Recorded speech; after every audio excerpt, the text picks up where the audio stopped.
I got so much motherfucking design on right now. Break it down, bring it back, make it clap. I got 3 old thoughts, new block, where that.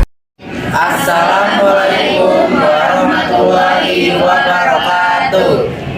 Kami dari kelompok 3 mulai dari absen 25 sampai 36 akan mempresentasikan tentang dakwah Rasulullah di Madinah hingga wafat beliau. Berikut presentasi dari kami. Proses dakwah Rasulullah di Madinah terbagi dalam 3 tahapan, yaitu masa rintangan, masa perdamaian, dan masa kemenangan.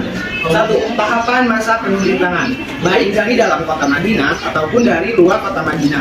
Tahapan ini dimulai dari awal tahun Hijriah sampai perjanjian Hudaybiyah pada tahun 6H. 2. Tahapan masa perdamaian, dimulai dengan perdamaian dengan para pemimpin paganisme yang diakhiri Fathul Makkah pada bulan Ramadan 8 Hijriah dengan ditandai adanya korespondensi dengan para raja di Jazirah Arab. 3. Tahap masa kemenangan, dimulai dengan banyaknya manusia berbondong-bondong masuk Islam dari berbagai kabilah hingga wafatnya Rasulullah. Tantangannya adalah adanya gangguan stabilitas dari pihak dalam, yaitu adanya pengkhianatan kaum munafik dari luar seperti kaum Quraisy, bangsa Yahudi dan Romawi, serta musuh-musuh Islam yang menyerang opini verbal maupun aksi fisik.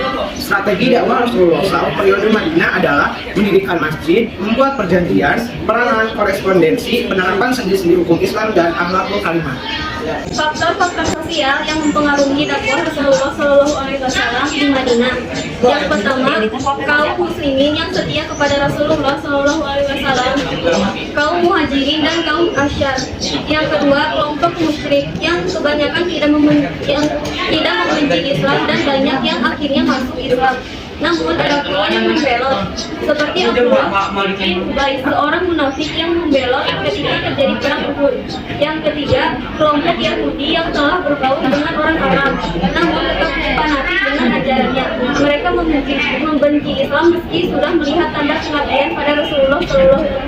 23 tahun Rasulullah SAW berdakwah yang pada akhirnya seluruh Jazirah Arab mengakui kebenaran Islam. Strategi dakwah Rasulullah SAW periode Madinah dapat diambil pelajaran bagi seorang muslim ketika berdakwah, diantaranya sebagai berikut. 1. Tidak berputus asa dalam mengajak orang untuk berbuat baik, karena tugas manusia adalah berikhtiar. 2. Menjadikan dakwah sebagai bagian dari kehidupan seorang muslim, di mana saja dan kapan saja waktunya.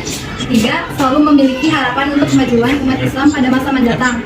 4. Selalu mengambil pelajaran dari keberhasilan dakwah Rasulullah SAW. 5. Meningkatkan kualitas diri baik akademis maupun spiritual agar menjadi generasi terbaik pada masa depan. Dalam berdakwah di Madinah, Nabi Muhammad beserta pengikutnya mendapatkan rintangan yang banyak membawa hikmah yang besar. Di antaranya adalah terjadinya perang Badar.